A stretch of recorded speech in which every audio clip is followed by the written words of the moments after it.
Hola a todos y bienvenidos a un nuevo episodio, el número 7 ya del podcast Discos Memorables. Soy Antón García Fernández y les hablo desde Martin, una pequeña ciudad en el noroeste de Tennessee. Hoy vamos a tener una conversación diferente porque nos vamos a hablar de un disco pues muy conocido. No vamos a hablar de un disco del que podamos ir canción por canción, porque es un disco que más bien es un todo. No porque sea un disco conceptual necesariamente, sino más bien porque se trata de un disco que es una banda sonora de una película que pasó bastante desapercibida en su momento, pero que vale la pena ver y también vale la pena escuchar.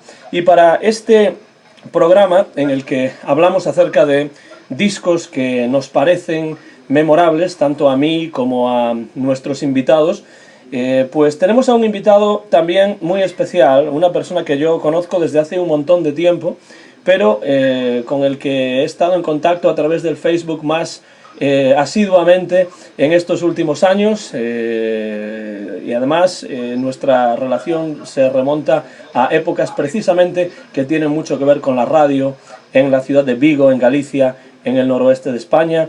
Me refiero al profesor y escritor Xavier Estévez, que está ahí al otro lado de la línea cibernética. Xavier, ¿qué tal? ¿Cómo estás? Pues muy bien, buenas tardes y encantado de compartir contigo esta conversación sobre buena música. Para mí es un verdadero placer tenerte aquí. Me lleva el recuerdo a muchos años atrás en aquellas emisiones en Radio ECA en Vigo. Yo tenía un programa, en el que ponía música country. Y tú tenías un programa muy especial, la verdad, que solía salir por las noches hasta las 10 de la noche y que se llamaba Rockmántico. Es un programa que de alguna manera tiene bastante que ver con el disco que vas a presentar hoy, ¿no? Bueno, y también conmigo, ¿no? Era un programa de música muy ecléctico donde se daba entrada a todo tipo de música. Y bueno, eso es lo que comparto con aquel programa, que me gustan muchos estilos, me gustan pues muchos artistas diferentes, y dentro de la discografía que tengo en casa uno se puede encontrar pues discos de jazz más o menos puro, a pues discos de pop, de rock, un poquito de todo, ¿no? Que es lo que a mí particularmente me gusta. Y dentro de toda la discoteca, pues hoy quería traeros un disco que pasó sin pena ni gloria y que me parece una pequeña joya, que es la banda sonora de la película Playing by Heart, un disco excepcional del señor John Barry.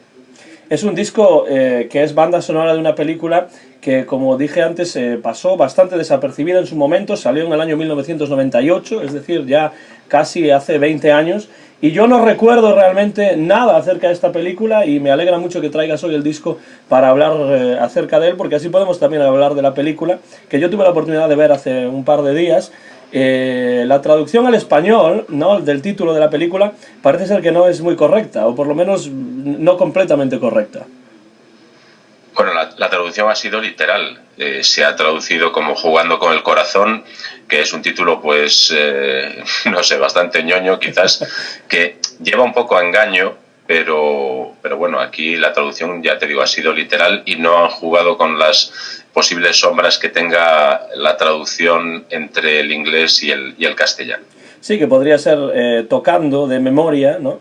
Pero también la palabra heart, ¿no?, que significa corazón, pues está ahí porque el tema de la película tiene mucho que ver con asuntos del corazón, ¿no? Y entonces pues ahí está el juego de palabras, que realmente es intraducible, pero bueno, la traducción, como tú dices, quizá puede llevar un poco a error acerca de qué tipo de película es, ¿no? Como dices, la música está compuesta por el gran John Barry, uno de los grandísimos compositores de música para el cine, entre otras cosas, por supuesto.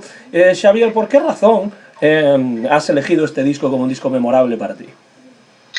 Bueno, pues hay realmente muchos discos que han formado parte de mi vida, que los considero realmente importantes, que me han marcado de alguna forma.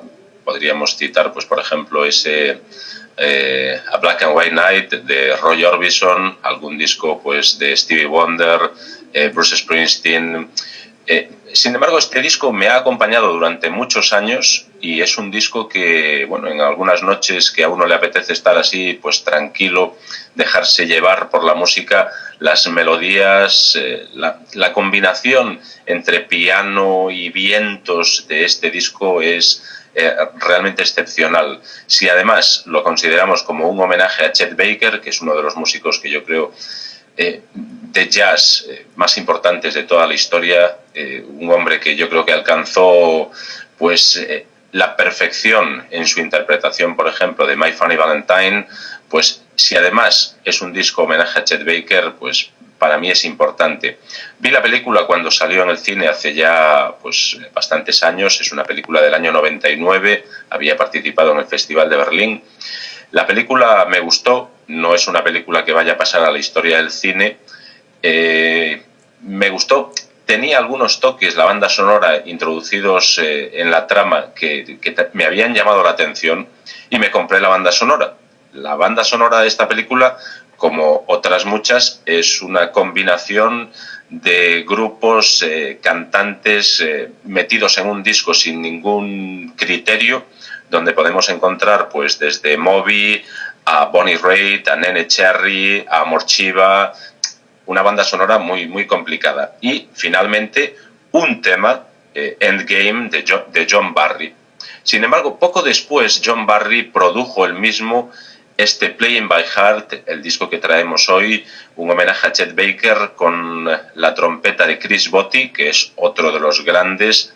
Y este disco sí, a diferencia del primero, es un disco de 10, un disco que todos los amantes del jazz e incluso los que no les gusta absolutamente nada el jazz deberían escuchar porque es una joya.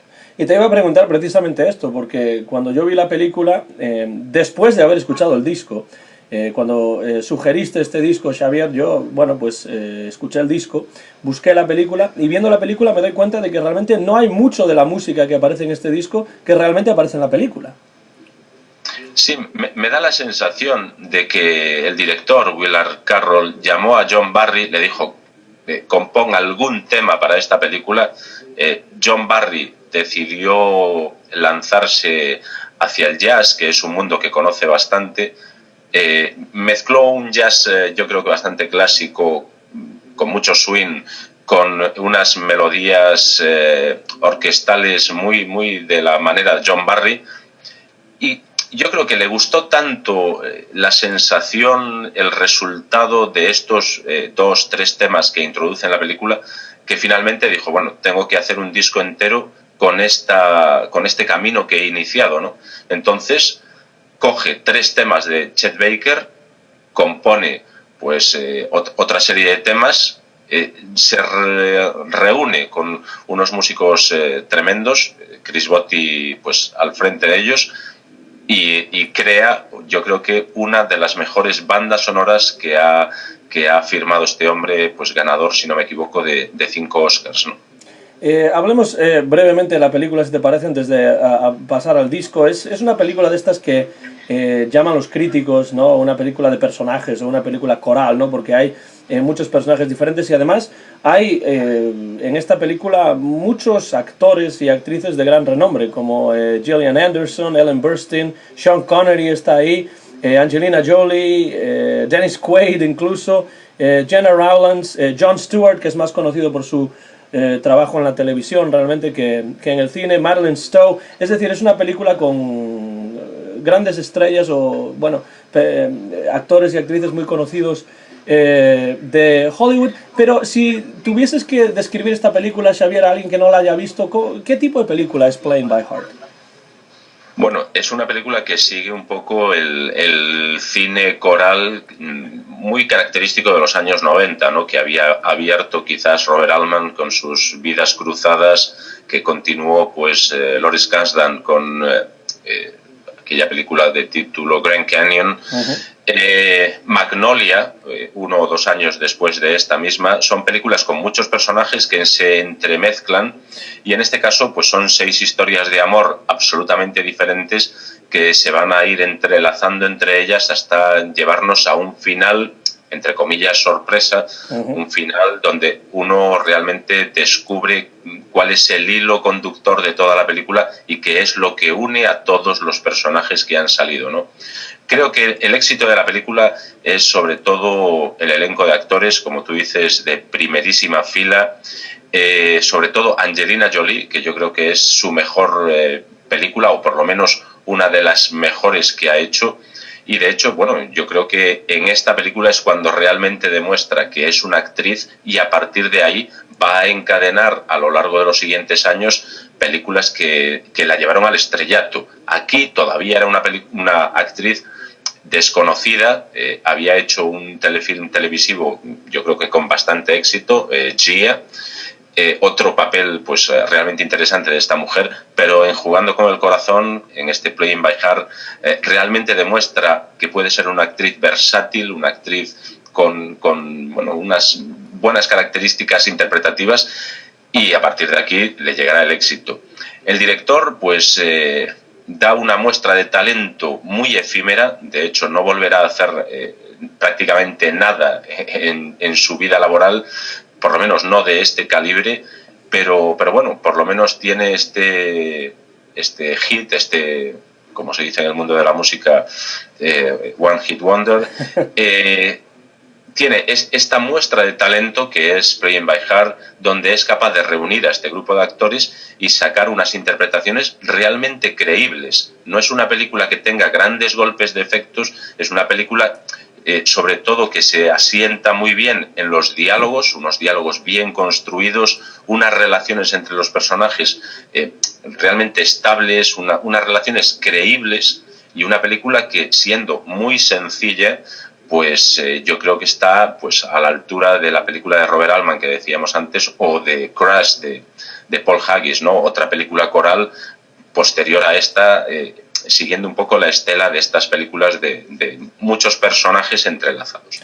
Y a mí una de las cosas que más me gustan de esta película, precisamente, Xavier, es la sencillez que tú apuntas sobre la trama, y también la manera en la cual hacia el final de la película, y no, por supuesto no vamos a descubrir qué es, todo esto que parece que no tiene nada que ver una historia con otra, hay varias historias paralelas, cruzadas, no cruzadas, que en principio parecen no cruzadas, pero que de alguna manera acaban teniendo un hilo conductor. Me parece que eso está muy bien hecho en esta película, precisamente porque no tiene esos golpes de efecto que tú mencionabas. De hecho, tengo aquí delante la carátula del DVD y dice The Sexy Comedy with a Twist, es decir, la comedia sexy, aunque realmente muy sexy no es, pero bueno, con una sorpresa final, ¿no? Y realmente tiene una sorpresa final que no son fuegos artificiales, ni mucho menos, pero que te deja pensando un poco acerca de la historia. Quizás si veo la película otra vez, pues la veré con otra perspectiva ya al conocer el final, ¿no? Pero es una película que realmente está muy bien realizada, como tú dices, y yo creo que el director Willard Carroll realmente es una pena que no haya hecho más, pero al menos ha hecho esta película, y además ha creado una película para la cual pues que ha servido como de punto de inicio para un disco que es realmente memorable. Y eso precisamente escuchan, un nuevo episodio de Discos Memorables. Soy Antón García Fernández y este episodio va a estar disponible muy pronto en YouTube, y tenemos como invitado de hoy a Xavier Estévez. Xavier, hablemos un poco de John Barry, ¿no? Es un nombre que es muy conocido para el gran público, especialmente para aquellos a quienes les interesa el cine y la música en el cine, que tiene una importancia primordial en muchas películas. ¿Cómo definirías tú la música de John Barry específicamente para esta película, pero en general también cómo es la composición fílmica de John Barry? Bueno, igual que los grandes compositores de bandas sonoras, yo creo que John Barry tiene algunos sellos característicos, ¿no? Todos ellos tienen sus puntos fácilmente reconocibles, ¿no? John Barry es bastante innovador, fue uno de los primeros en utilizar sintetizadores al servicio del cine, y yo creo que sobre todo la parte melódica de sus creaciones es muy reconocible, la utilización de los instrumentos de viento, de metal, y una banda sonora de John Barry normalmente pues es fácil de reconocer, ¿no? Son melodías muy sencillas, pero con unos arreglos orquestales realmente buenos, y bueno, es un creador, es un compositor que forma parte de la historia del cine, que hemos escuchado su música pues cientos de veces en películas como Memorias de África o como Bailando con Lobos, y que, bueno, en este disco quizás se aparta un poco por momentos de lo que es costumbre en él, nos ofrece un John Barry diferente, pues muy cercano a lo mejor a su principio en el mundo de la música, cuando empezaba pues a componer un poquito de jazz en sus primeros momentos, cuando empieza a tocar la trompeta de la mano de Bill Russo, que por cierto aprende a tocar la trompeta por correspondencia, cosa que me parece increíble.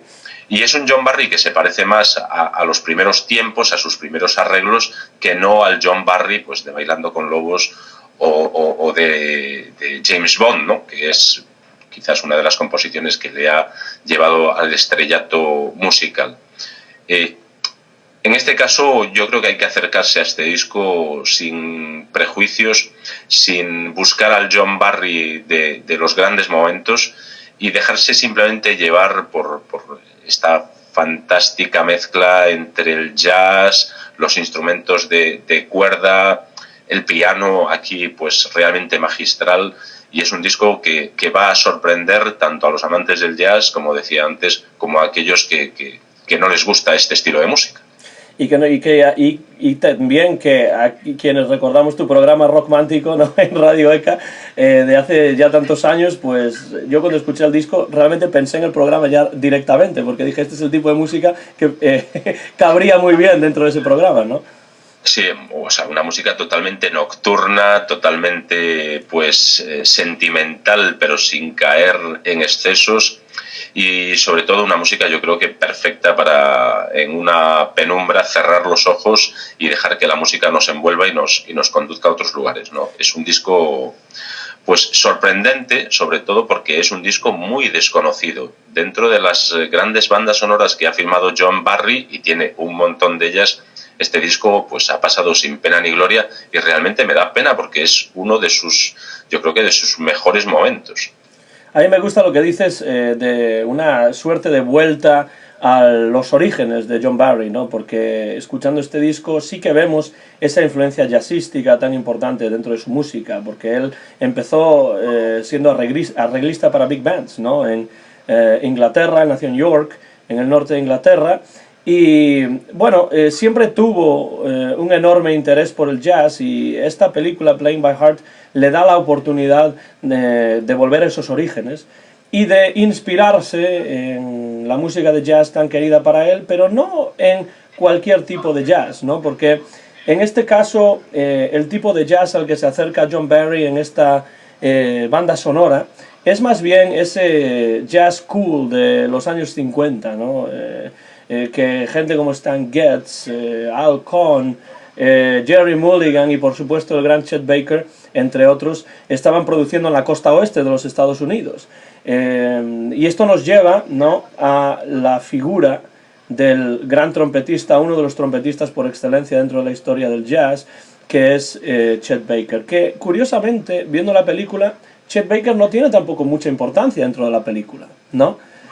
No mucha. No, realmente muy poca. Es pues eso, una excusa en un momento concreto, pero no es el leitmotiv sobre el que gira toda la historia, para nada. Sin embargo, John Barry aprovecha pues la figura del trompetista para abrir camino musical y sorprendernos pues con esta banda sonora. Chet Baker, para mí, Xavier, ha sido siempre uno de mis favoritos dentro del jazz, y tengo que reconocerlo. Además, es uno de los primeros músicos de jazz que yo escuché en mi vida. Realmente lo que es curioso es que yo empecé a escuchar jazz a través de 3 músicos blancos, curiosamente. Uno de ellos era Benny Goodman, ¿no?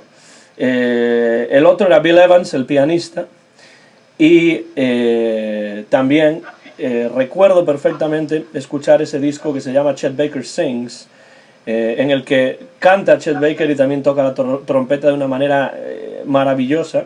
Y esos fueron los 3 primeros músicos de jazz que yo escuché en mi vida. Entonces, cuando yo escucho a Chet Baker, pues bueno, siempre me lleva a otro tiempo y a otro lugar, especialmente cuando lo escucho cantar, ¿no? Tú mencionabas antes My Funny Valentine, que es una canción iba a decir Rodgers y Hart, pero creo que es de los Gershwin, ¿no? No, creo que es Rodgers. O es de Rodgers y Hart, exacto, es de Rodgers y Hart.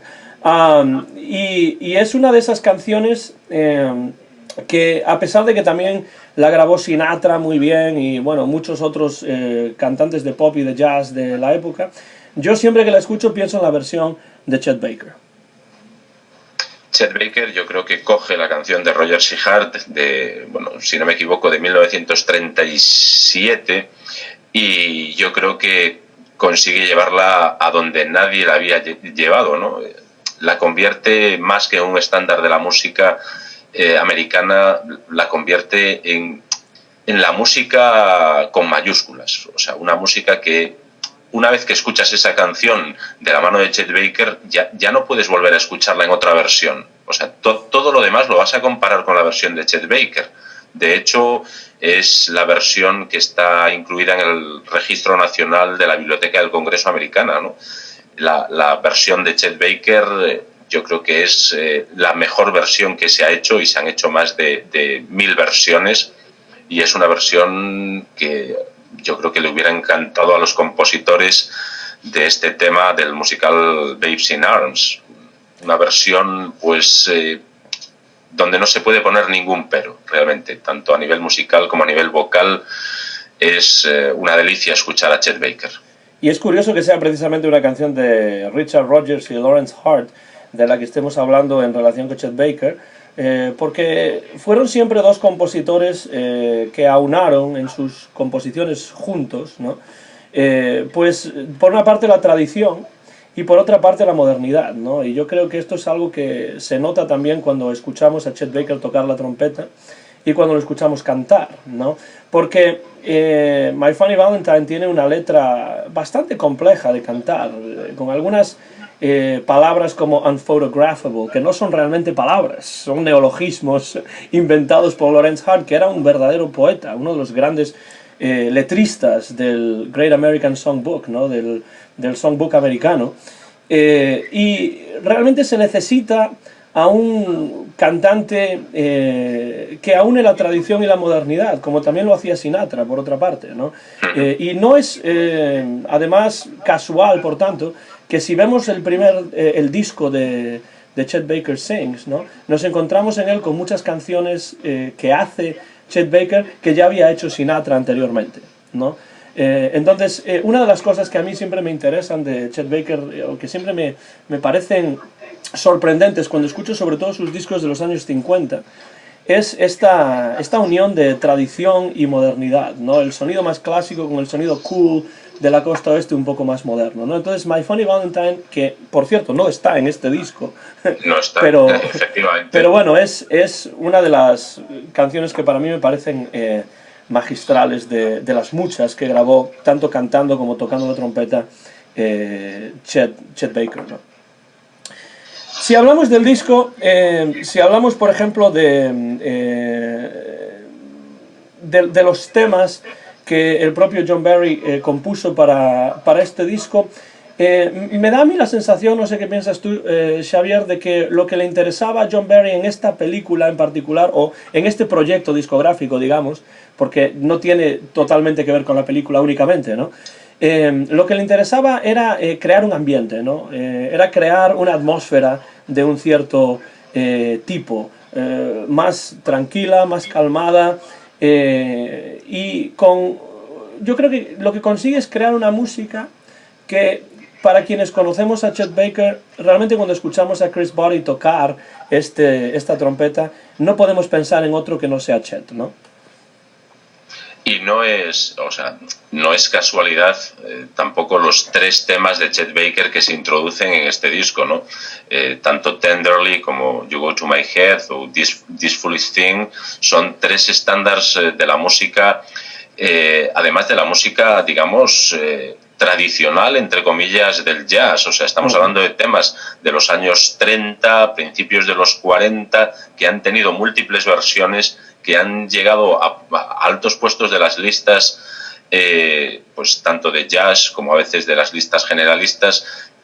Son temas muy reconocidos por los amantes del jazz, en este caso en versión de Chet Baker, grabados en París en octubre del 56, pero no es una casualidad que estos 3 temas estén en el disco, ¿no? Realmente, como tú dices, busca crear una atmósfera especial, y estos 3 temas realmente se enlazan perfectamente con la música que ha creado John Barry. Es decir, consigue hacer una melodía que es capaz de hilvanar estos 3 temas en diferentes momentos del disco, y la unión de todo, o sea, es realmente esplendorosa. O sea, es un disco fantástico.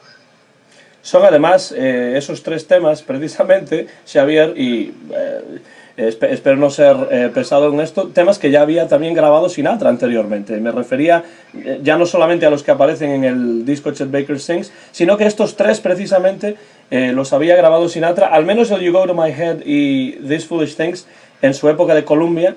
Y el Tenderly, por lo menos, que yo recuerdo, lo grabó Sinatra en alguna aparición en la radio, en directo, ¿no?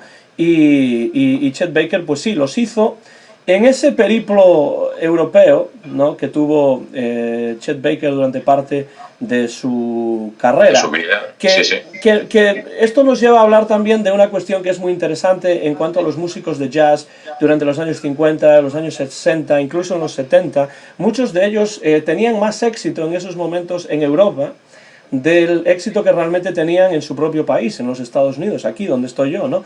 Entonces muchos de ellos, pues además muchos de ellos de una calidad impresionante, me refiero a gente como Ben Webster, por ejemplo, ¿no?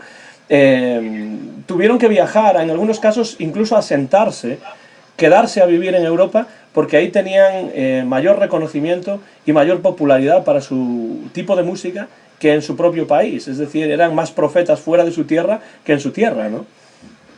Bueno, aquí deberíamos diferenciar entre el jazz de la costa este y el jazz de la costa oeste, ¿no? El de la costa oeste, que sigue un poco pues la estela de las big bands, del swing, es un jazz, digamos, más tranquilo, más calmado, un jazz menos frenético que el que se puede estar haciendo en esos momentos, pues en Boston, en Nueva York, y es un jazz también más fácilmente exportable, ¿no? Como decías antes, uno de los grandes nombres de este estilo cool, es Stan Getz, ¿no? Que es un hombre que ha sabido vender muy bien en diferentes partes del mundo una música pues fácil de escuchar, una música que llega rápidamente y que es capaz de hacer seguidores en gente que a priori no es amante del jazz, ¿no? Me parece más fácilmente exportable, a lo mejor, que la música de Miles Davis, que es preciosista, que es pues genial como todos los músicos que has citado, pero también hay que decir que a veces es mucho más difícil de escuchar que, por ejemplo, la bossa nova de Stan Getz, ¿no? Que es, digamos, más fácilmente digerible, ¿no? Por un público más general. Entonces, bueno, Chet Baker, estamos hablando de un jazz de la costa oeste, de un jazz tranquilo. Sigue la estela pues de gente como Dave Brubeck, como Jerry Mulligan, que fue el que lo introdujo en su cuarteto, como el propio Stan Getz. Ross Freeman, el pianista, también. Pues sí, realmente hay un montón de músicos en el jazz que se estaba haciendo pues a principios de los años 50 en la costa oeste, que funcionaron muy bien en otros países. Europa, pues en aquel momento yo creo que estaba abierta a este tipo de música, en países como Italia, que fue pues recorrido de arriba abajo por el propio Chet Baker, y sobre todo pues algunos discos que consiguieron vender una buena cantidad a este lado del Atlántico, ¿no? Pues pues yo qué sé, el disco de Peter Gunn de Henry Mancini, que se engloba dentro de este estilo de música, o el disco de Jerry Mulligan de Original Quartet con Chet Baker. Incluso, bueno, podríamos hablar pues de Birth of the Cool de Miles Davis para Blue Note, que también me parece un disco que llegó a funcionar muy bien por estas tierras, ¿no? Entonces, bueno, estos músicos lanzados a giras, a veces tremendas, que duraban meses y meses, fueron adquiriendo algunos matices de los países que visitaban, fueron introduciendo algunos elementos de músicas ajenas a la música norteamericana, y eso se nota en discos posteriores, en cómo fue evolucionando este jazz cool, este jazz de la costa oeste, y la transformación que, por ejemplo, tuvo la música de Stan Getz hasta llegar a conectar tan bien, por ejemplo, con la música brasileña, ¿no? En la bossa nova. Sí, bueno, eso es algo muy interesante también, porque si hablamos, por ejemplo, de la influencia que el jazz tuvo en Europa y que Europa tuvo en el jazz también en esa época, podemos también relacionar esto con el cine, ¿no? Porque Chet Baker, mientras estaba en Italia, por ejemplo, además de los problemas con las drogas y las borracheras que probablemente pilló y que dieron con él en la cárcel en algunos momentos y tal y cual, bueno, participó con su música en algunas películas italianas, ¿no? En esa época. El propio Miles Davis hizo la banda sonora para esa película Ascensor para el Cadalso, que es francesa, ¿no? Y bueno, el jazz tuvo una presencia bastante importante dentro del cine europeo, sobre todo el de la Nouvelle Vague, ¿no? Durante esta época. También es cierto que, como tú decías, ese jazz de la costa oeste podía venderse con mayor facilidad, porque quizá era más agradable, ¿no? Ese tipo de jazz que el jazz un poco más duro de un John Coltrane, ¿no? Como tú habías dicho, Miles Davis, pues Coltrane es otro muy buen ejemplo. Y también después se adaptaba este jazz de la costa oeste a arreglistas de mucho calado y de mucho talento también, como pueden ser Paul Weston o el propio Quincy Jones, ¿no? Marty Page, que es uno de los grandes y a veces desconocidos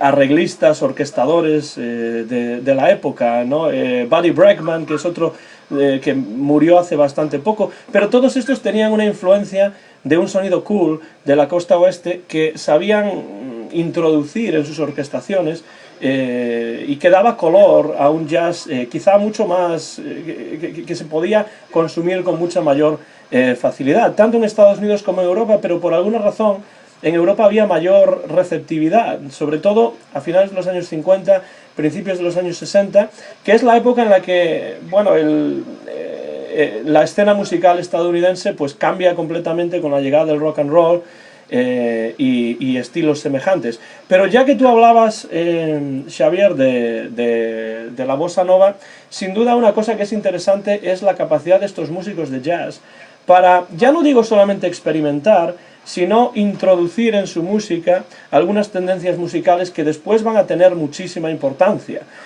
Uno de los episodios anteriores de Discos Memorables tenía que ver con las sesiones de Sinatra y Antonio Carlos Jobim, pero fueron precisamente los músicos de jazz, Stan Getz, por ejemplo, los primeros, Al Cohn también, los primeros que experimentaron con estos nuevos sonidos latinos y brasileños, ¿no? Pues sí, y realmente tuvieron éxito. O sea, es un mundo que se inició con ellos, que supieron trasladar perfectamente a otros estilos de música, que muchos artistas de renombre en aquel momento, como Sinatra, pues supieron ver con la calidad que tenía. Y entonces, bueno, nos regalan de repente, pues en esas décadas de finales de los 50, los años 60, algunos discos memorables espléndidos, pues de fusión del jazz con otros elementos de otras culturas, y unos resultados excepcionales, ¿no? Algunos de los mejores discos de jazz, sin duda, de esa época, incluyendo pues algunos de los que aparecen en la discografía recomendada, entre comillas, del propio Chet Baker, ¿no? Que tiene algunos discos grabados en Europa, tanto en directo como en estudio, que son, pues yo creo, que deberían estar en cualquier discoteca de un amante del jazz que se precie, ¿no? Discos realmente buenos. Escuchan un nuevo episodio del podcast Discos Memorables. Soy Antón García Fernández y les hablo desde Martin, en el noroeste del estado de Tennessee. Y en Galicia tenemos a nuestro invitado de hoy, Xavier Estévez, un buen amigo y además escritor. Si te parece, hacia el final de la conversación podemos hablar de este nuevo libro que se va a presentar muy pronto, que se titula Avions de papel. Pero sigamos un poco hablando acerca de esta película y de esta banda sonora, Playing by Heart, la banda sonora que, bueno, la película realmente fue el punto de partida para después un proyecto discográfico de John Barry. Si tú tuvieses que decir, Xavier, ¿qué es lo que te atrapó primero de esta banda sonora que la hace memorable? ¿Qué sería eso? Bueno, pues podríamos decir que en primer lugar me enganchó muy bien el uso minimalista del piano en algunos temas. El piano me parece un instrumento pues que en el caso del jazz es primordial y en este caso, bueno, John Barry crea una partitura donde el piano tiene una importancia tremenda, pero no es un alarde de piano, o sea, no es un piano para virtuosos, es algo mucho más sencillo, más parecido a lo que después haría pues Clint Eastwood con la banda sonora de Los Puentes de Madison, que en cierta medida bebe muchísimo de este disco de John Barry, ¿no? El uso del piano es muy similar, un piano pues que entra de una forma muy suave, muy tranquila y que en realidad sirve para acompañar, para introducir pues a los demás instrumentos y aún así sigue teniendo pues un papel pues protagonista. Si además al piano luego le vas uniendo la trompeta de Chris Botti, que es otro de los grandes músicos de jazz de este momento y que digamos que sigue un poco el camino que inició Chet Baker, pues esa unión entre trompeta, piano y luego los instrumentos de cuerda entrando digamos de fondo, pues es muy fácil engancharse a esta banda sonora. Es un disco pues que durante una hora, que es lo que más o menos dura, nos va transportando pues a una atmósfera etérea, tranquila, sosegada. Los temas van hilvanándose, como decía antes, de una forma natural, no hay cortes entre ellos que nos nos marquen el corte entre un tema y otro tema, entre diferentes melodías, no, aquí todo funciona en conjunto.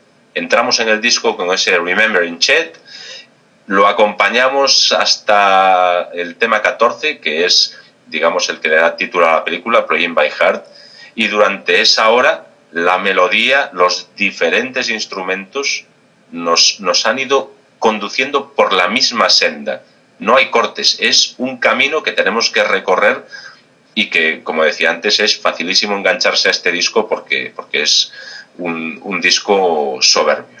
A mí escuchar este disco me lleva a lo que a principios de los años 50 era la concepción primera de lo que es un disco conceptual, ¿no? Porque realmente los discos conceptuales existen mucho antes del Sgt. Pepper's de los Beatles, mucho antes del Dark Side of the Moon, ¿no?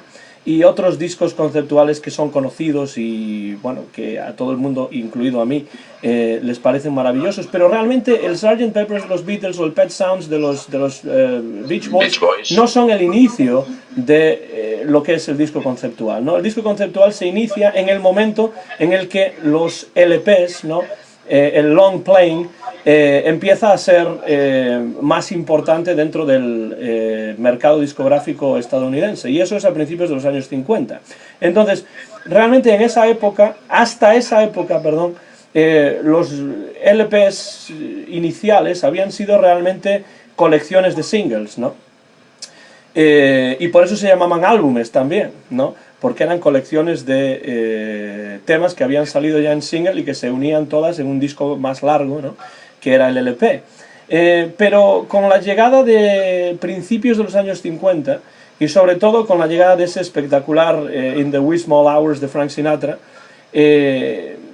empieza a pensarse en el disco conceptual, en el LP, como un todo, es decir, como una obra de arte que a través de la música, a través de las canciones, cuenta una historia, puede ser, o crea una atmósfera, ¿no? Entonces eso es lo que realmente es un disco conceptual, una atmósfera creada por la música, por la voz del cantante, y que se sostiene a lo largo pues, de 12, 14 canciones o el número de canciones que sean, ¿no?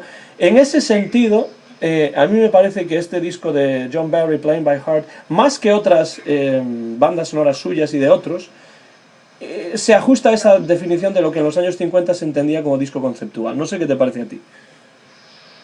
Bueno, el jazz es en gran parte música conceptual. Es decir, A Kind of Blue de Miles Davis no es una serie de temas inconexos en un álbum. Es decir, no es eso.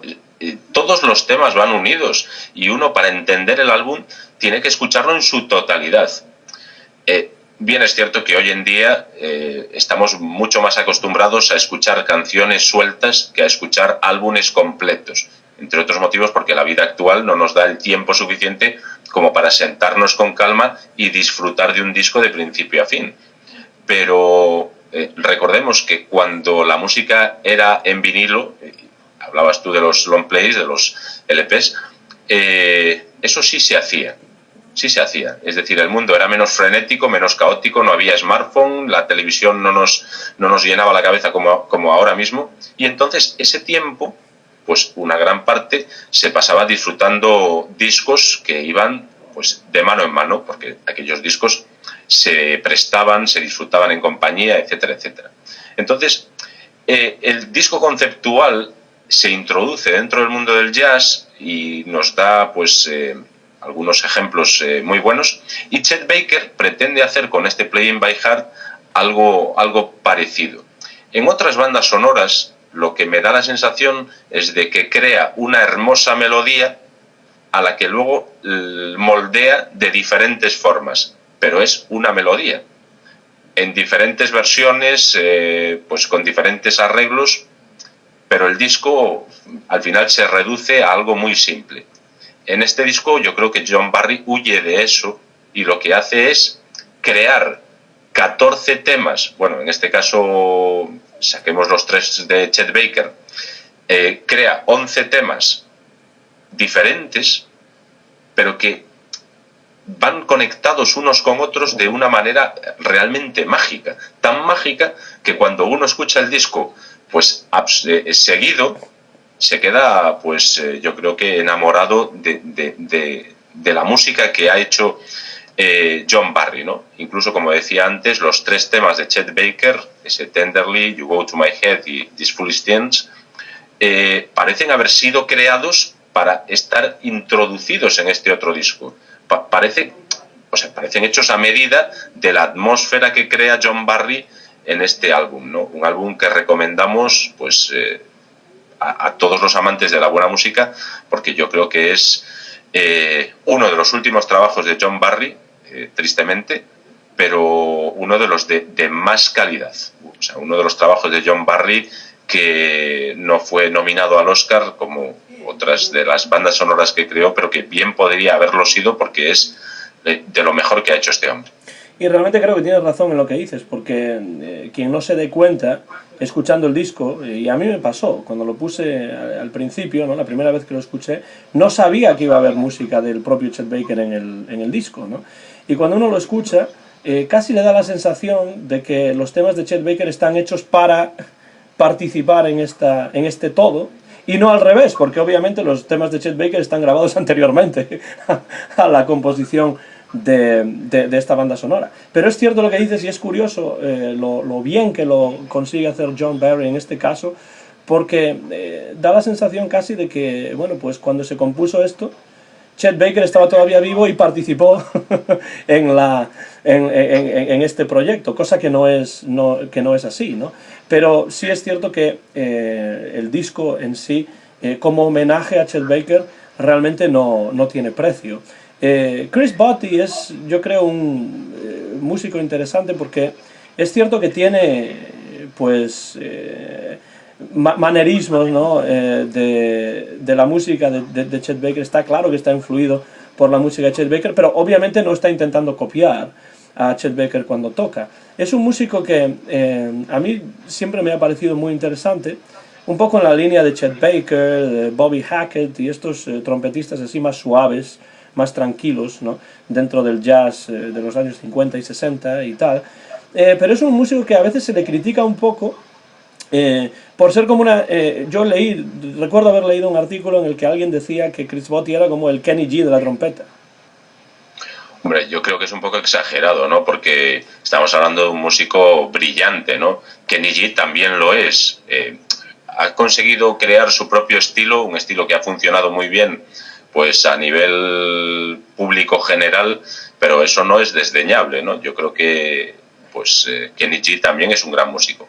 Pero en este caso, Chris Botti, estamos hablando de una persona que empezó a tocar la trompeta pues muy joven, en concreto, la vida de Chris Botti está llena de casualidades, con lo que estamos hablando. Empezó a tocar a los 12 años cuando escuchó la versión de Miles Davis de My Funny Valentine.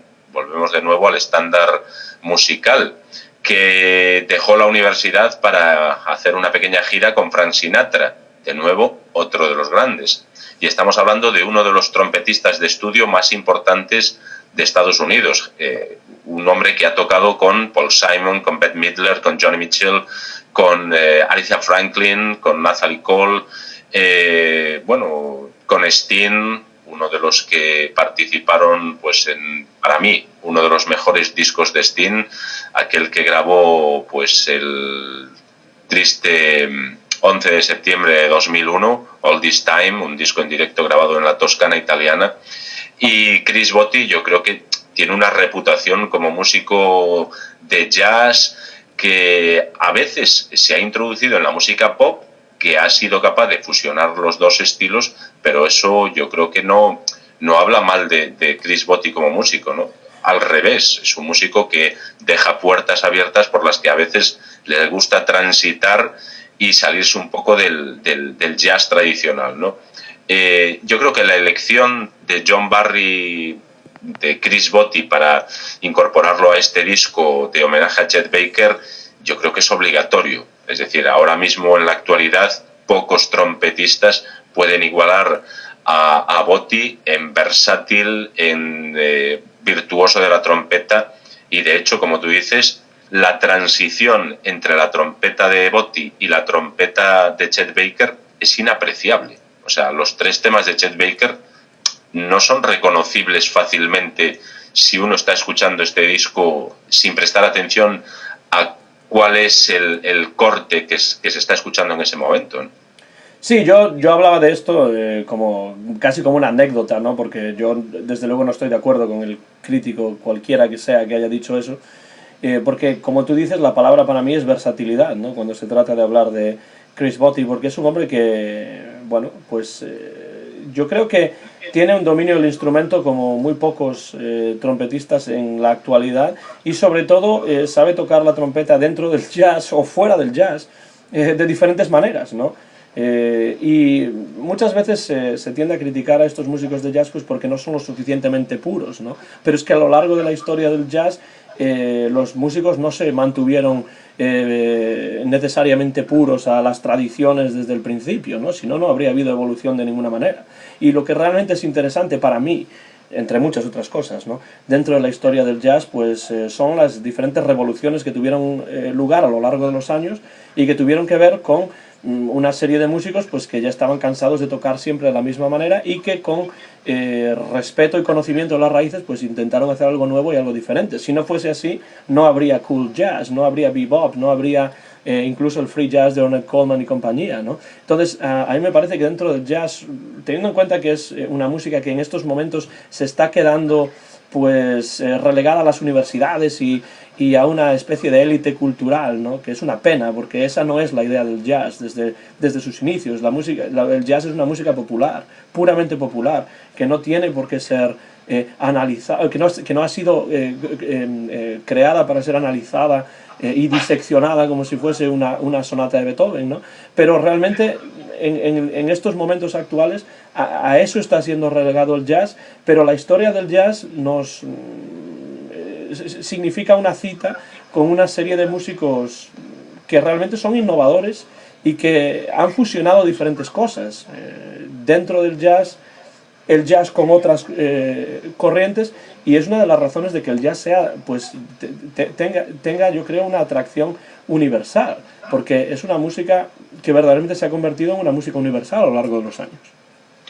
Hombre, fíjate las críticas que tuvo, por ejemplo, Bob Dylan en los cambios de estilo que ha tenido, ¿no? Es un grandísimo músico, un hombre que ha marcado la música del siglo XX y, sin embargo, ha sido criticado multitud de veces por precisamente hacer esto, ¿no? Por cambiar de estilo, lo cual no debería ser motivo de queja, sino al contrario, ¿no? Es decir, podemos disfrutarlo de diferentes formas, con diferentes estilos de música, y en todas ellas sigue siendo, pues, un artista genial.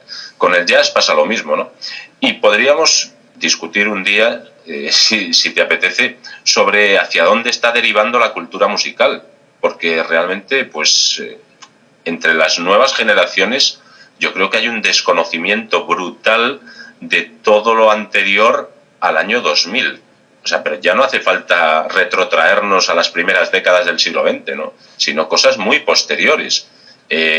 Toda la creatividad musical de los años 70 prácticamente ha desaparecido. O sea, no existe para nada.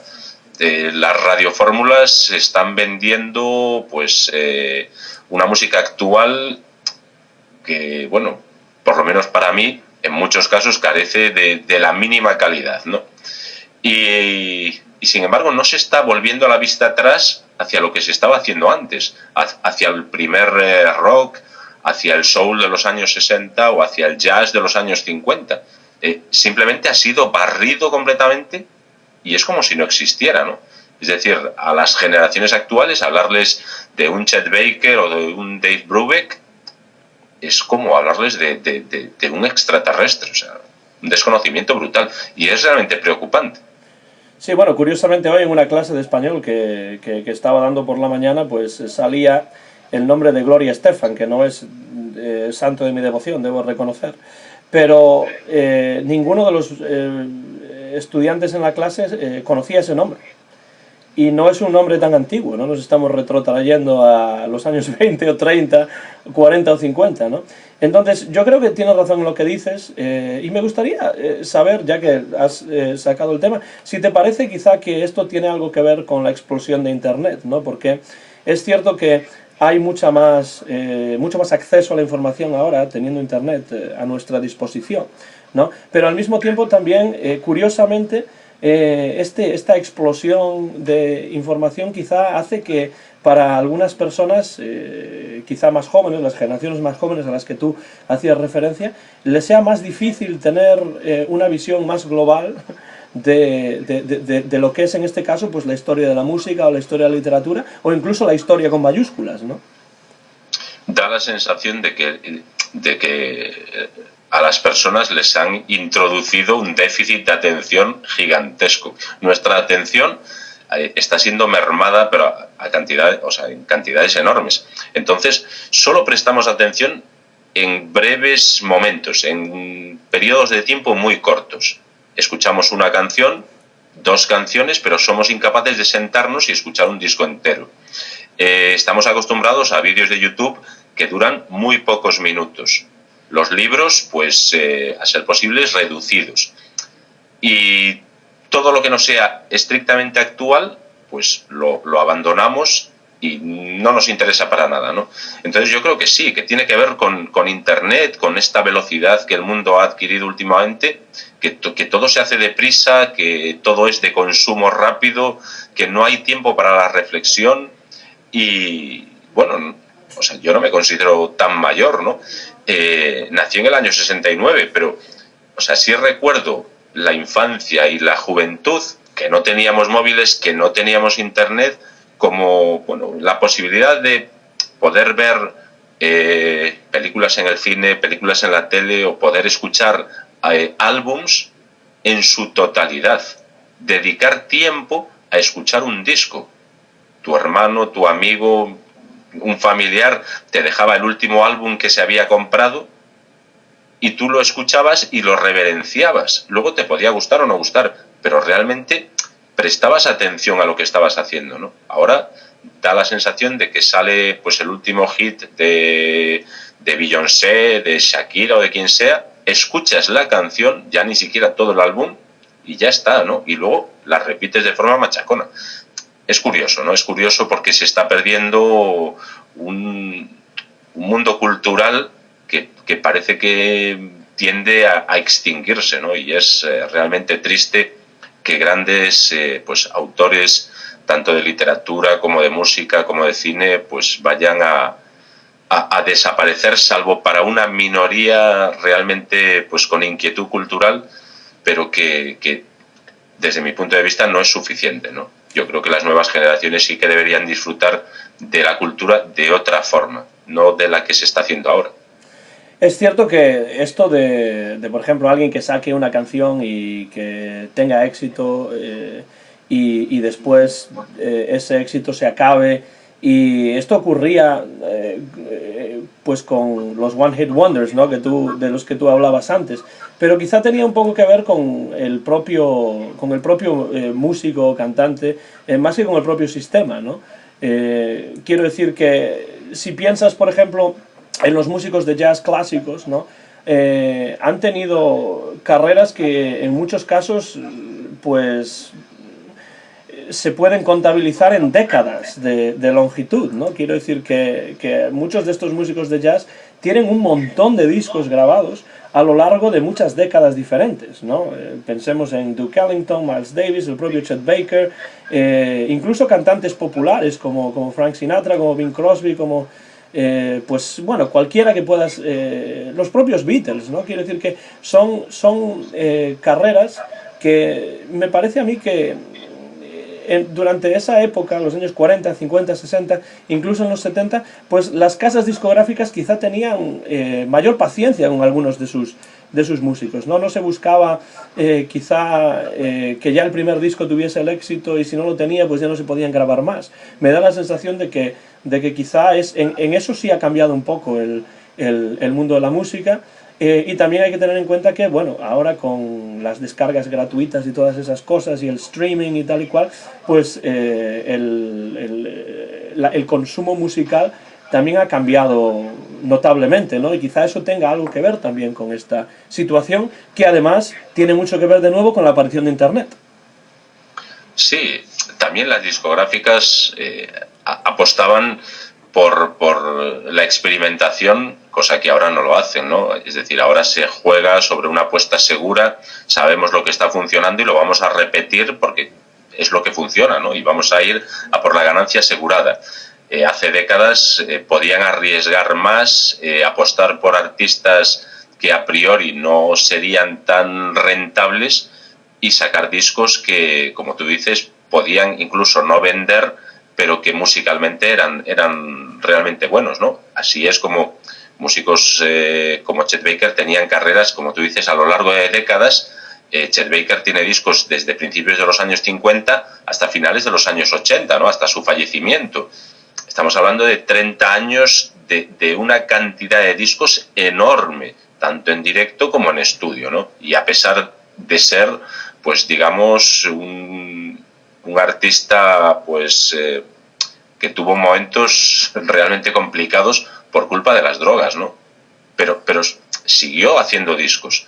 Tuvo parones, bueno, por problemas de salud, entre otras cosas, pero las discográficas siguieron apostando por él. Y siendo jazz, que tampoco es una música, digamos, para todos los paladares, ¿no?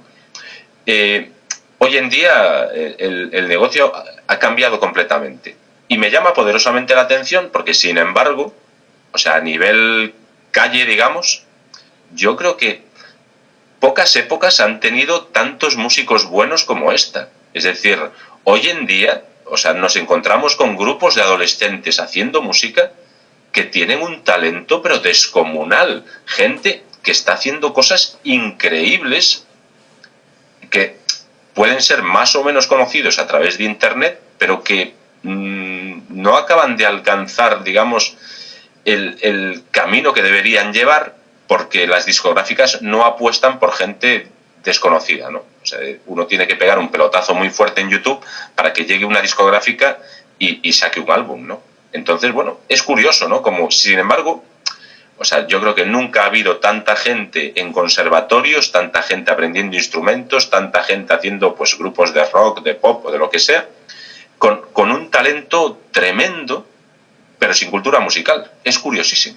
Y en el caso del jazz, Xavier, esto es muy importante también, porque si lo piensas, en la época de Louis Armstrong, ¿no? En la época de Bix Beiderbecke, en la época, bueno, de los años 20 y 30, el jazz era la música popular del momento. Se ponía a la radio y ahí salía el jazz. Se iba a bailar a un club y ahí estaba el jazz.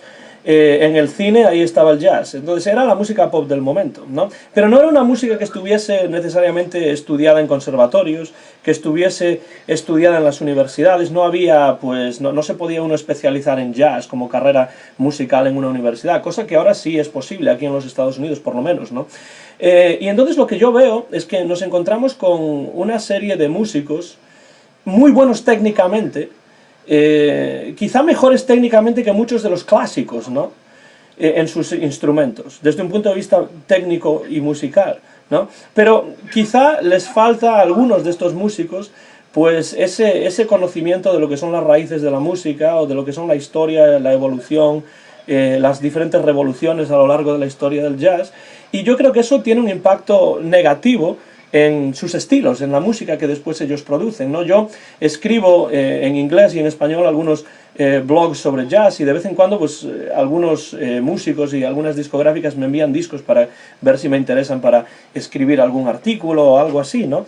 Y lo que veo en muchos de estos músicos es pues un virtuosismo técnico impresionante, pero unos discos que para mi oído no hay quien los escuche más de una vez, ¿no? Y me pregunto si eso no tiene que ver con lo que tú decías acerca de esa falta de, no voy a decir ya cultura musical, pero por lo menos esa falta de empaparse en los sonidos de la historia del jazz clásico desde el principio hasta el momento. Se busca quizá innovar sin saber cuáles son las raíces sobre lo que se innova, ¿no? Y a mí me parece que eso a veces, al menos en el jazz, que es lo que yo conozco más de cerca, pues ocurre muchas veces, ¿no? Y además, o sea, tú plantéate que hace 30, 40, 50 años escuchar jazz no era nada fácil. Es decir, uno tenía que comprarse el álbum o tener la suerte de que algún conocido lo tuviera. Bueno, y en España ya lo digamos, claro. En España mucho más complicado. Hoy en día tienes absolutamente todo a un clic del ratón. Podrías escuchar prácticamente cualquier grabación que se haya hecho en unos segundos. Es decir, tenemos un acceso ilimitado a toda la cultura y sin embargo no lo estamos utilizando. O sea, sin embargo Internet está infrautilizado, o sea, no se está utilizando.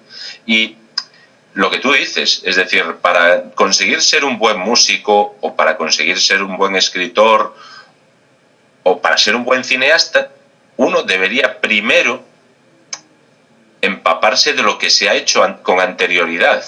Es decir, no por copiar, sino por aprender. Es decir, evolucionar lo que ya se ha hecho. O sea, hay muchos artistas actuales que yo creo que se aproximan a cosas del pasado, pero por pura casualidad. Y que si hubiesen tenido otra formación, no estarían haciendo lo que están haciendo ahora. Estarían, pues, unos pasos por delante, ¿no? Y podríamos disfrutar de su música, o de su literatura, o de su cine, yo creo que mucho más. Escuchan un nuevo episodio de el podcast Discos Memorables. Soy Antón García Fernández. Este podcast se disponibilizará en YouTube con un vídeo de YouTube, y no será uno de esos vídeos de YouTube de 2 o 3 minutos que tú decías antes, Xavier, sino que va a ser bastante más largo. Tenemos como invitado especial hoy en esta charla, que de un disco nos lleva a otro disco y a otro tema y a otro tema. Tenemos al escritor y amigo mío Xavier Estévez, que está en Galicia, y gracias a Internet precisamente tenemos la posibilidad de charlar hoy aquí en Discos Memorables. hablabas de la longevidad, ¿no?, de la carrera de Chet Baker, Xavier, y lo que es curioso acerca de Chet Baker es que él inició su carrera en los años 50, ¿no?, y como había una relación con Gerry Mulligan y con otros músicos del momento, pero realmente se convirtió en uno de los solistas de jazz más populares de los años 50. Para mí creo que hay dos razones principales para esto. Primero, es que era un hombre con un atractivo físico importante, ¿no? Y segundo, pues que era un músico de jazz que, además de tocar la trompeta, cantaba de una manera muy diferente a pues otros cantantes del momento, ¿no? Cuando nosotros escuchamos a Chet Baker, realmente estamos escuchando no a un cantante que toca la trompeta, sino a un trompetista que además canta, ¿no? Y creo que esto tuvo muchísima importancia en estos primeros años de los años 50, cuando Chet Baker pues empezó a tener el éxito que tuvo en esa época, sobre todo con sus grabaciones para Pacific Jazz, muchas de ellas vocales, pero también instrumentales. Y después, a lo largo de su carrera, pues como tú dijiste, iba a tener, Xavier, pues una serie de altibajos importantes debido a los problemas con las sustancias como las drogas y el alcohol, y que además fueron unos problemas que tuvieron un impacto muy negativo tanto en su vida como en su carrera y como en su estado físico. Hay discos de Chet Baker de los años 70 y 80, algunos grabados en directo, que uno los escucha y prácticamente sufre, ¿no?, al escuchar pues ese sonido de Chet Baker, en el que se notaba en algunos momentos que estaba sufriendo él mismo para tocar esa música, ¿no? Bueno, recordemos que al perder los dientes en una pelea en San Francisco, estuvo 6 meses sin acercarse a una trompeta porque no era capaz. Es decir, la tristeza que lo invadía de no poder tocar el instrumento pues tuvo que ser enorme, ¿no? Después consiguió pues modificar la embocadura de la trompeta para volver a tocarla, pero no sé si llegaría al nivel que tenía anteriormente, ¿no?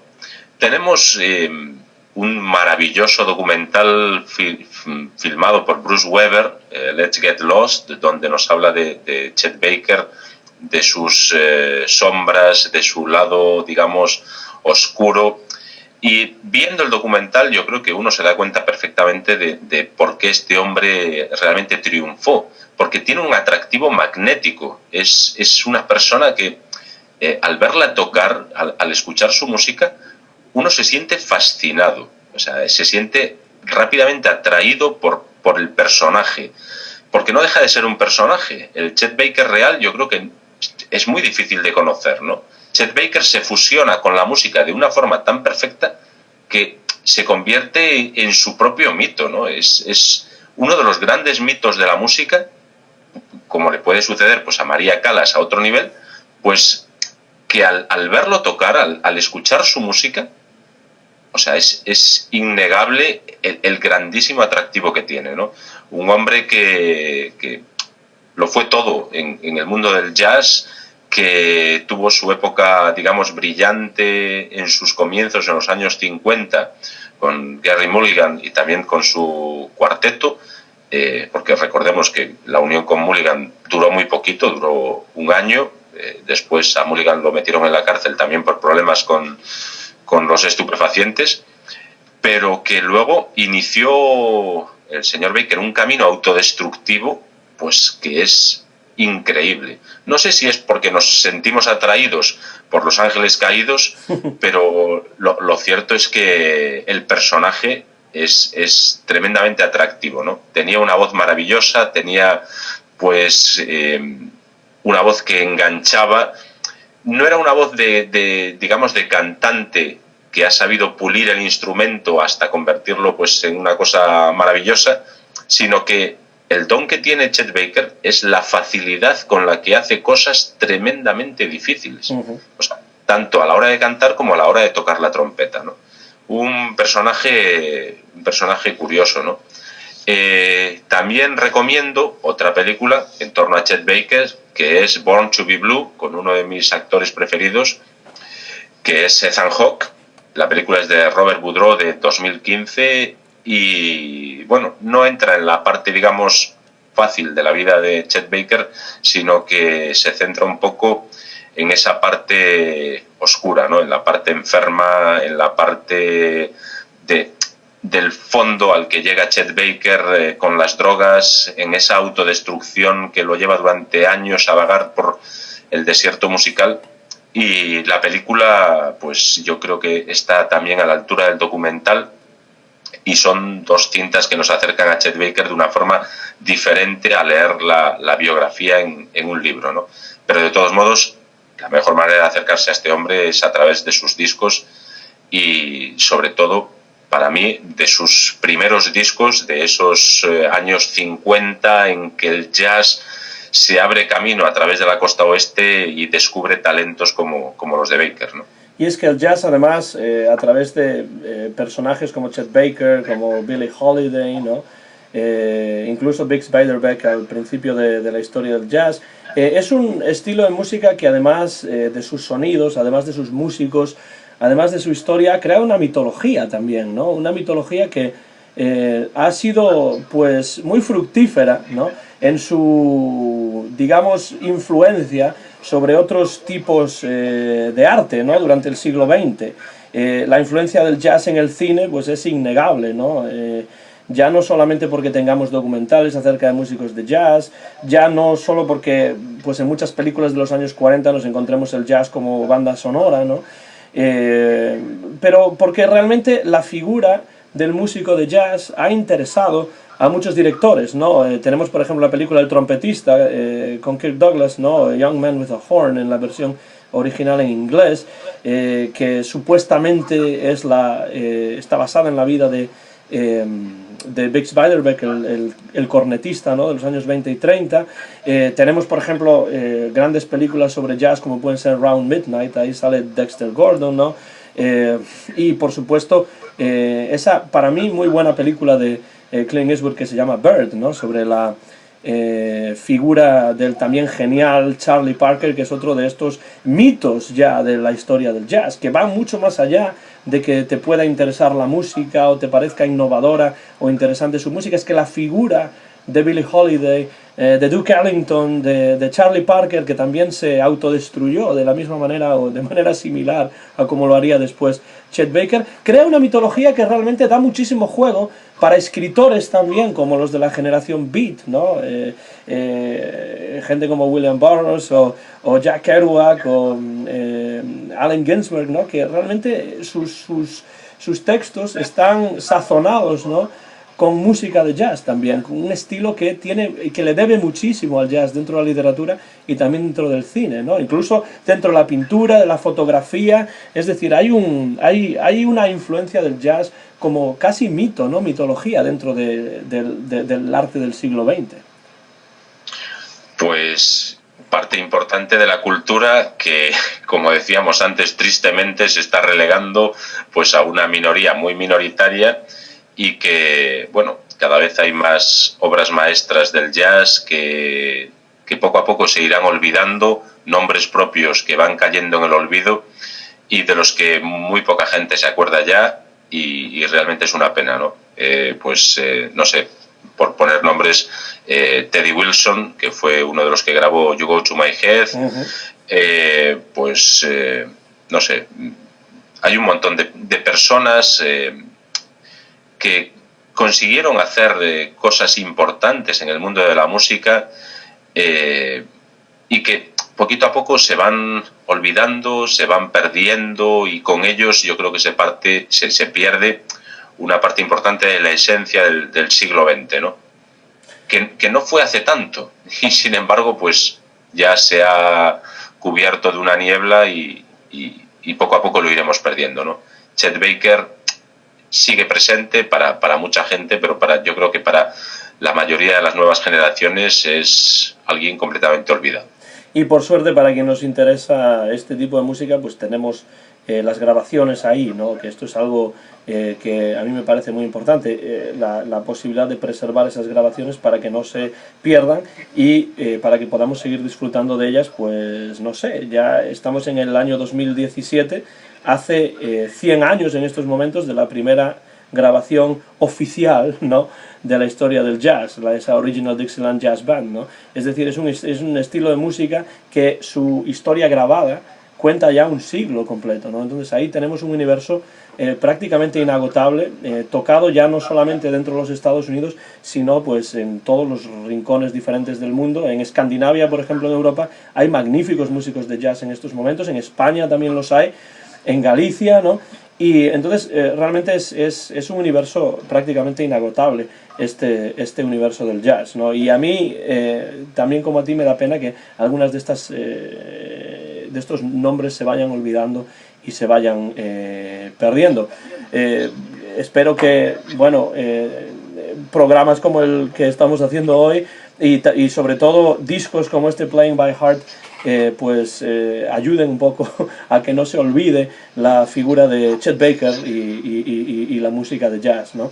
Xavier, ya para ir terminando, porque yo sé que ahí es tarde y tú te tienes que levantar pronto mañana, yo aquí, claro, son todavía las 4:30 de la tarde, tengo tiempo de sobra para seguir dándole al pico aquí sobre estos diferentes temas, pero me gustaría para terminar hacer dos cosas.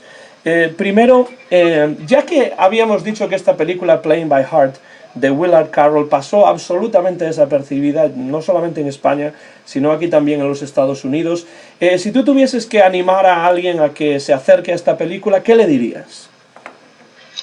Bueno, pues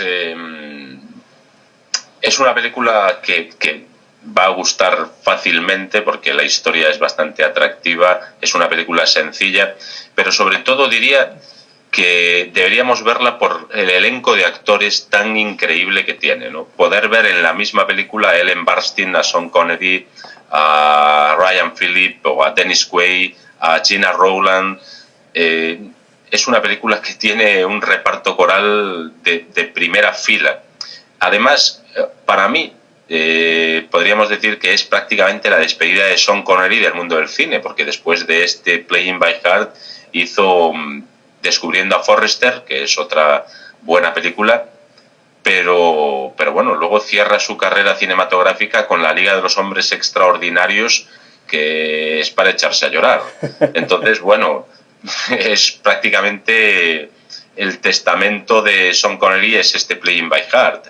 Y lo mismo podríamos decir de una actriz maravillosa como es Madeleine Stone, que hizo algunas películas más que interesantes a finales de los 80 y principios de los 90, pero que con esta prácticamente pone el punto y final a su carrera cinematográfica, porque a partir de aquí va a enlazar proyectos para televisión y desaparece de la gran pantalla, ¿no? También, pues como punto de arranque, al contrario de la carrera de Angelina Jolie, aquí demuestra que es una actriz versátil, demuestra que sabe actuar, y a partir de aquí se le abren las puertas de Hollywood para las grandes producciones que hará pues tan solo un año después con, por ejemplo, Inocencia Interrumpida, ¿no? Yo creo que el momento en que Angelina Jolie llama a la puerta y la crítica la reconoce como una actriz y no como hija de John Boyd, yo creo que es Playing by Heart. Miramos la película por los diálogos, que son pues milimétricos, que son precisos, que son brillantes. La miramos por el reparto, que está perfectamente elegido, y la miramos también porque las líneas argumentales de esas 6 historias de amor que se van entrecruzando, pues nos van a ir conduciendo no hacia un final sorpresa, pues gran sorpresa, sino que ese final que uno descubre que lo importante no ha sido descubrir cuál es el nexo de unión entre los personajes, sino el camino que hemos hecho con el director de la película hasta llegar a ese punto, ¿no? Una película, pues yo creo que vale la pena recuperar, vale la pena volver a ver dentro de lo que son las películas corales de los años 90, ¿no? Películas como Crash, como Magnolia, como Vidas Cruzadas. Una película fácilmente recomendable. Drama romántico, comedia, una fusión de estilos, pero que el acabado es impecable. Y yo diría también que es una, bueno, se la ha calificado como comedia romántica, pero es más romántica que comedia en muchos casos, ¿no? y sobre todo es de un romanticismo con los pies en el suelo, ¿no? Es bastante agridulce en algunos casos, ¿no? Porque tú mismo hablabas de la muy buena interpretación de Sean Connery, pero realmente el personaje de Sean Connery es un personaje con bastantes aristas, ¿no? Es un personaje difícilmente digerible en algunos casos, ¿no? Por algunas actitudes que tienen en la película, y realmente todos los actores que participan en esta película, en mi opinión, actúan con una sutileza realmente excepcional. Incluso Gillian Anderson, ¿no? Que era conocida pues sobre todo por esos Expediente X, ¿no? O The X-Files, esa serie que tanto éxito tuvo en los años 90. Aquí también hace un papel pues muy aceptable, en mi opinión, y se demuestra que es una actriz de talento también. Entonces estoy de acuerdo con lo que dices, sin duda, animando a la gente que pueda estar escuchando este podcast a pues ver esta película, Playing by Heart, jugando con el corazón, ¿no? Era el título en español. Bueno, sí, es el título en español, aunque en algunos lugares de Estados Unidos se tituló también Intermedia. Yo no entiendo muy bien el por qué se cambia el título de una película pues de un momento a otro, de un lugar a otro, pues de una forma bastante curiosa. Incluso pues en algunos lugares se llegó a estrenar con el título de Bailar sobre arquitectura, una pues referencia a un tema concreto, no sé, creo que es algo que dice la propia Angelina Jolie, ¿no? En cierto momento de la película. Sí, me imagino que tiene que ver con la arquitectura del amor, con el establecer relaciones que van creciendo, que se van estableciendo sobre diferentes pilares. Yo creo que aquí, en este caso, el título no importa. Jugando con el corazón, pues no me parece el título más acertado, pero bueno, lo importante es la película, es ver las historias de estos personajes, de qué forma se van entrelazando, y sobre todo, pues para los amantes de la buena música, recuperar el disco de John Barry. Exacto. Que es un homenaje a Chet Baker con la trompeta de Chris Botti y bueno, unos músicos de primera línea como Lee Musiker, como Jay Leon, como Bruce Samuel y 3 temas de Chet Baker que nos sirven para aquellos que no lo conocen todavía, para introducirse en su estilo musical, en su maestría, y para aquellos que ya lo conocen, pues para recordar a uno de los músicos más grandes del jazz y de la música en general del siglo XX. Sin ninguna duda, Xavier. Y para ya terminar me gustaría, yo te conozco a ti, Xavier, sobre todo por esos años que pasamos los dos en Radio ECA en Vigo. Y bueno, conocía tu faceta radiofónica y musical, tu interés por la música y tus grandes conocimientos sobre el tema, pero no te conocía tanto en tu faceta como creador literario, ¿no?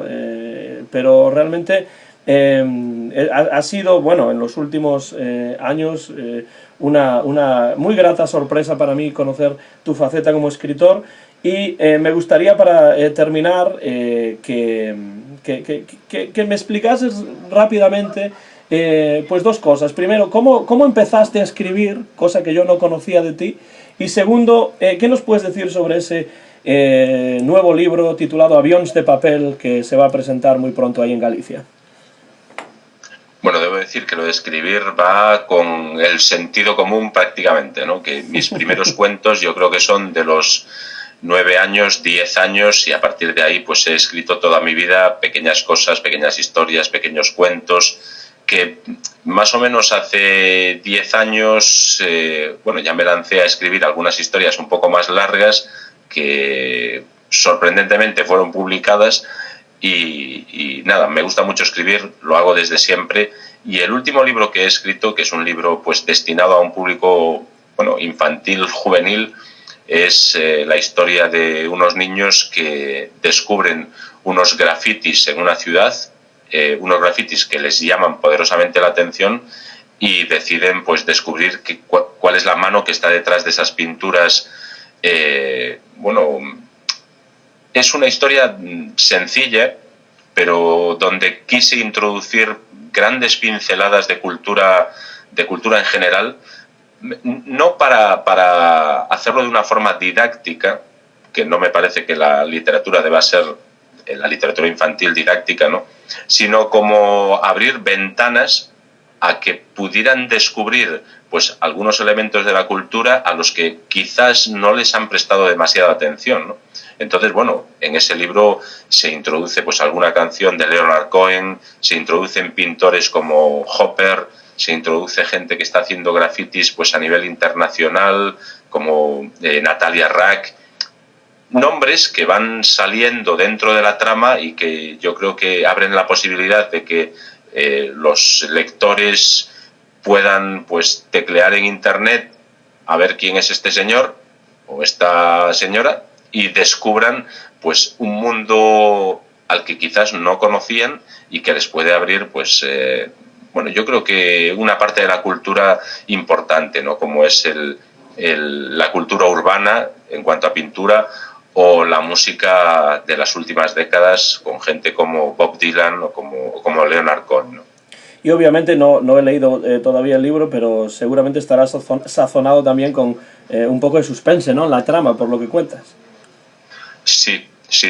O sea, yo creo que un libro, ante todo, debe ser entretenido. Uh-huh. Entonces, bueno, los libros que yo escribo suelen tener pues una parte que hay que descubrir, ¿no? No me gusta hacer libros sencillos, no me gustan las tramas donde empiezo a leer y ya sé inmediatamente cómo va a ser todo el resto del libro. Creo que hay que sorprender al lector y huir de ser enrevesado para conseguirlo, ¿no? Pero sí sorprenderlo, ¿no? Entonces me gusta escribir libros que a medida que uno va leyendo pues tenga pues algún giro argumental que nos haga reflexionar, que nos sorprenda y que nos hagan avanzar en la lectura del libro pues con ganas de saber cómo va a acabar, ¿no? Es un poco lo que buscaba en este Avions de papel. El título del libro, como dices, es Avions de papel y se publica originalmente en lengua gallega para quienes quizá nos escuchan desde otros puntos de España o desde Hispanoamérica. ¿Hay alguna intención de traducir este libro al castellano o no? Pues de momento no, o sea, de momento no porque, bueno, tenemos que ver todavía cómo funciona a nivel gallego. Bueno, yo creo que es un libro que va a funcionar bastante bien. Es un libro que me parece atractivo para lectores jóvenes. Me parece un libro, bueno, por lo menos la intención es de que fuera interesante. Veremos cómo va evolucionando a lo largo de los meses y después pues ya veremos. De momento esperar a ver cómo va y seguir escribiendo nuevas historias para seguir sorprendiendo a los lectores. Muy bien, Xavier, pues lo buscaremos sin duda, Avions de papel.